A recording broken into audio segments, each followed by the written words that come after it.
Hello and welcome to another video. Today's video is going to be on deadliness in Dungeons and Dragons and how deadly it should be, how deadly it was.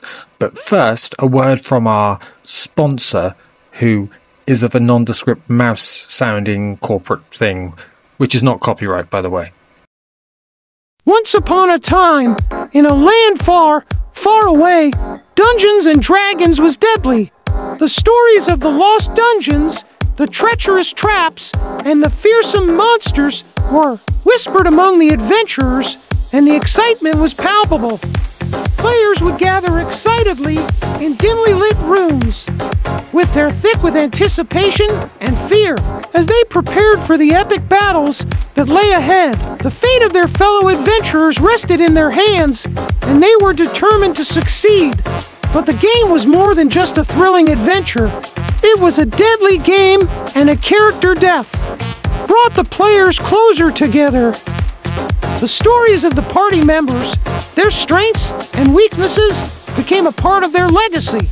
They laughed, they cried, and they mourned with one another as they navigated the treacherous dungeons and faced the horrors that lay within. The stakes were high, and the characters were real. That is a very interesting point. Nondescript AI-generated mouse-sounding person with no copyright infringement on anything whatsoever. However, I will take it from here.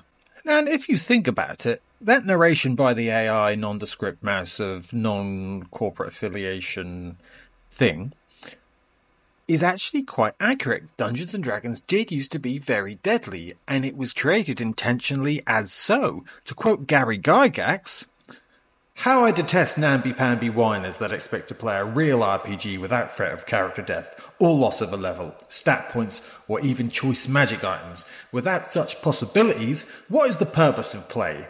A race to see which character can have the greatest level, higher stats, and largest hoard of treasure? That is just too flaccid for words." That's Gary Gygax's quote right there. He wanted the game to be deadly. He wanted stakes in the game. He wanted all of that. And that was reflected in 1974 Dungeons & Dragons, in that if you reached 0 hit points, you were dead. And just to clarify, and quoting from the Moldvay basic book, hit points represent the number of points of damage a character or monster can take during battle before dying. Any creature reduced to 0 hit points or less is dead. That's a direct quote from the Moldvay basic book, which I'm holding in my hand right now. And for me to paraphrase the red basic book of the becmi edition of D&D, it tells you and reminds you that if you are hurt, you should beware, because if you see something that looks dangerous, you should probably go back. Don't get killed. Live to fight another day. The treasure will wait. I'm paraphrasing from page 4 of the becmi Red Player's Manual there, which implies heavily that you should be careful in a game of Dungeons & Dragons. It's not a given that you're going to win every fight. Every danger. You're not going to overcome it. You are a person who is easily capable of succumbing to death. And you should always be mindful of that. I think it's worth remembering, again, with old Dungeons & Dragons was so deadly, if you failed some poison save rolls, you'd die. And this is highlighted in the Moldvay edition, example play section, where a character dies of poison because he failed to save for poison, and then his party members chip out his backpack so they can use the space to store more gold coins, because he won't be needing it. And don't think that this sort of thing didn't happen to high-level characters in old D&D. Hell, it didn't matter if you had 100 hit points. If you failed a poison saving roll with certain poisons, you died. And this is the driving philosophy of the early game. Death awaited from anywhere, and a character you had, and a character that you had for a long time, could potentially croak at any time. So, we can agree Dungeons & Dragons did indeed used to be very deadly. However, it's not now. Now, off the top of my head, without looking at a rulebook, what I can think of in 5th edition Dungeons & Dragons is that you have short rests, you have long rests, you have obviously healing that clerics can give, or not just clerics, multiple classes can heal, variant rules of healing surges. It is much easier just to get those hit points back in 5th edition, whereas in basic D&D, even resting for a day in some versions would just give you 1 hit point back. In 5th edition, it gives you all your hit points back. You are much more heroic, much more of a superhuman in 5th edition Dungeons & Dragons. For example, take a look at the front page of the Player's Handbook, this artwork here. It's a normal-sized person taking on a giant along with some giant dogs, and the only other thing we can see backing them up is one other person, and that's it. Them two against all of that. And it's also worth noting in 5th edition that when you are reduced to 0 hit points, you get saving throws, death saving throws, in which point you may come back to life, or it gives your teammates extra chances to bring you back to life, get that spell on you. You're still in the game, even at 0 hit points. So 5th edition, again, much more difficult to die. Even if you are reduced to 0 hit points, you're still in the game. You can get catastrophic damage and die in 5th edition, of course you can. And there are rules in the Dungeon Master's Guide to make it more difficult and a bit more gritty and realistic. But rules as written, 5th edition is a lot harder to die in.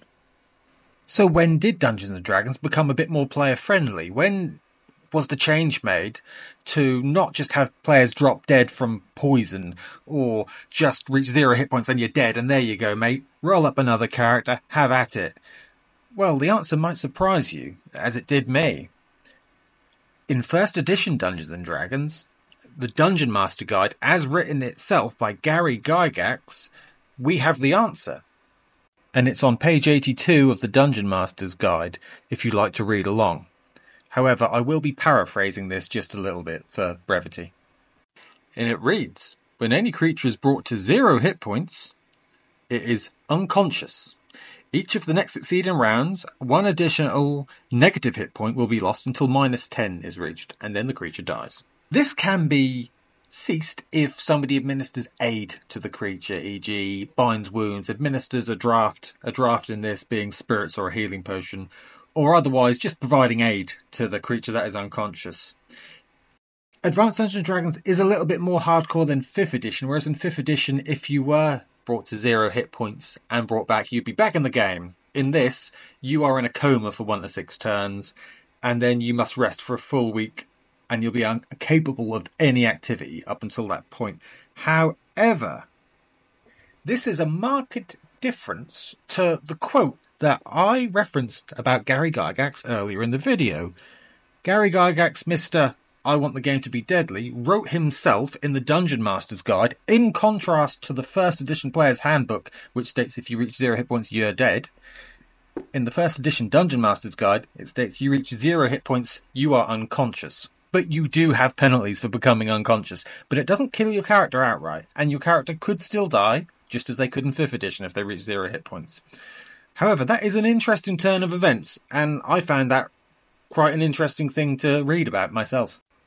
So should the game be deadly? Should it not be deadly? I think that is obviously a subjective opinion, and I don't think there's any objective, supreme theory about it which should be the one true way of Dungeons & Dragons. Dungeons & Dragons is what you make it. It is how you enjoy playing the game. I believe myself, if you start a game by telling your players this is going to be a deadly game, don't get too invested in your characters. Part of the fun is they might die. It's part of the danger that they might die, and that can make it much more enjoyable, especially if you're openly rolling in front of your players and they know this and they're not too invested. However, if you were to get people to make big backstories about their characters and be really invested in their characters for a long time, as in 5th edition, where there's a lot more of a roleplay aspect about it. Remember, basic Dungeons & Dragons was much more of basically a dungeon crawl simulator to begin with.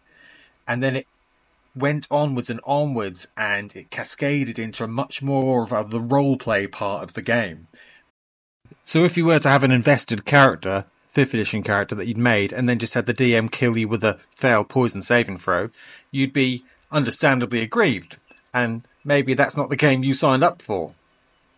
To get a bit more of a grip on how the game was intended to be played or how it was played, I'd recommend reading the Old School Primer, which I will link to in the description of this video, which is a wonderful little piece of work about old Dungeons & Dragons and how deadly it was, and just how the game was played in general.